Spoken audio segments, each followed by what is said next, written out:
Good morning, welcome back dito sa channel natin.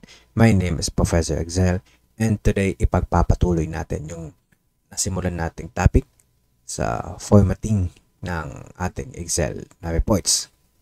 Now for today's lesson, pag-uusapan natin ang tungkol sa kung paano tayo mag-merge ng mga cells or range of cells dito sa Excel. At pag-uusapan din natin kung kailan natin ito gagamitin. Stay tuned kasi sa ending, pag-uusapan din natin kung paano hanapin ang lahat ng merge cells sa report ninyo. So, let's go. So, sa example natin, makikita na natin yung quarterly grades ng mga estudyante natin. Although, nakikita natin yung mga reports, hindi masyadong maganda yung pagkaka-format and hindi masyadong nababasa yung mga reports natin. Now, yun yung gamit ng formatting sa Excel. Pinapaganda nito yung reports natin nang sa ganun ay madaling mabasa. So, here, for example, nakikita natin yung pangalan ng mga estudyante natin. Nilagay natin family, first, and middle name. However, yung title niya na name ay nandito lang sa first column. Ang gusto natin is yung name ay masasakop niya yung family, first, and middle. Kasi lahat ng to ay under ng name. Same din dito sa quarter. Now, may apat tayo na quarter. And ang gusto natin is yung quarter na heading is pupunta sa lahat ng quarters na ito. Ito yung gamit ng merging. Gusto natin na lahat ng cell na nasa range na to ay magiging isa na lamang.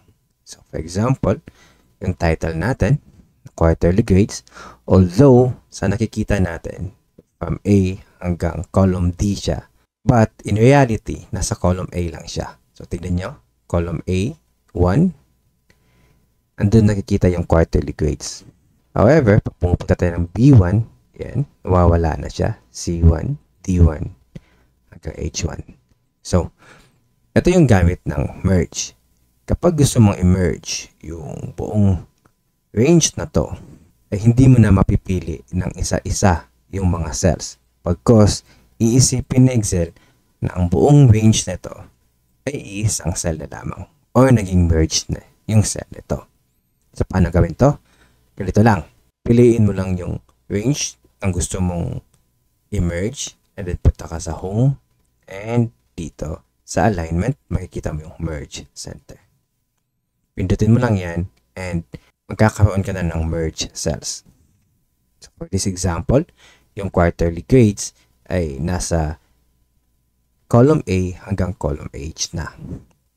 Again, wala ng G1, wala ng F1, but buong range na ay nag-merge. So kung makikita natin yung quarterly grades, nasa center na siya ng buong column natin from A to H. Now, ganun din ang gagawin natin sa mga headers na ito. Yung name, gusto ko naka-merge siya from column A hanggang column C kasi yung family, first, and middle ay under ng headings na name. So, i-click lang natin yung range and then i-merge natin. Ayan. Same din dito sa quarters.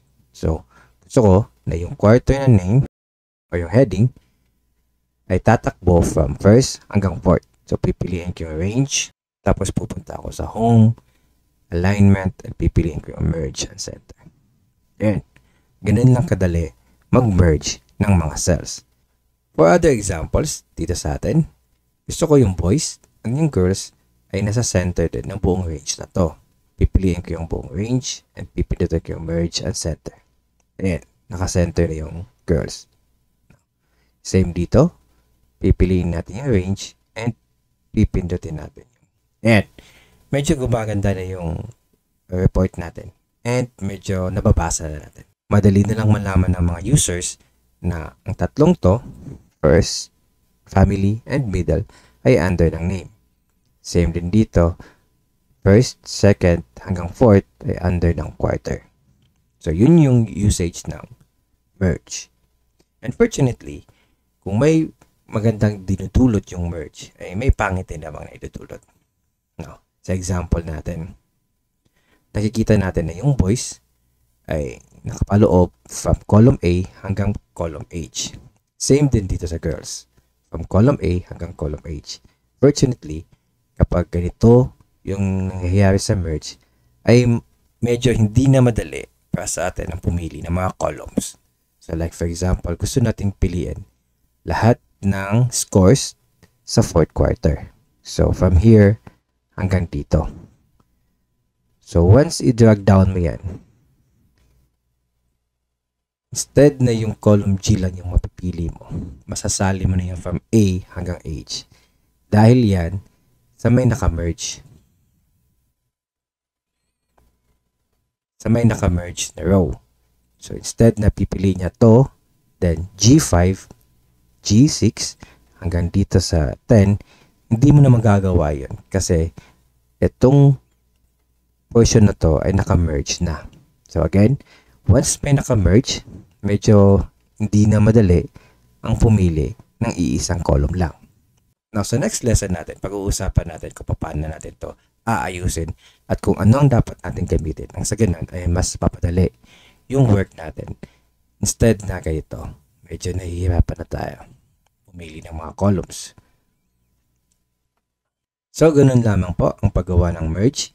Again, yung merge and center ay ginagamit natin nang sa ganun ay mapaganda at mas nababasa yung reports natin.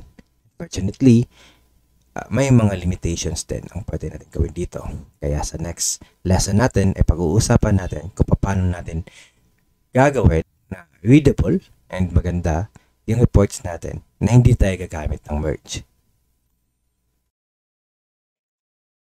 Now, here's a trivia. Kung gusto mong hanapin ang lahat ng naka-merge sa report mo, gagawin mo lang is press Ctrl F or find and replace. And then, dito sa find and replace, punta ka sa format and piliin mo yung merge cell. Dapat naka-check yan. Click OK and then piliin mo yung find all. Sa baba ay makikita mo na lahat ng naka-merge sa report natin. Now, yung naka-highlight is yung quarterly grades. Sheet 1, ang value is quarterly grades. Cell A1. So, ito, pinili niya na. Now, kung gusto mong tingnan yung susunod, ayan, yung name. Pindutin mo lang dito and lalabas na o pupunta na siya sa merge cells mo. Yan muna yung lesson natin for today.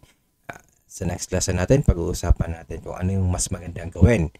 Instead na merge cells yung gagamitin natin. Again, my name is Professor Excel. Good morning.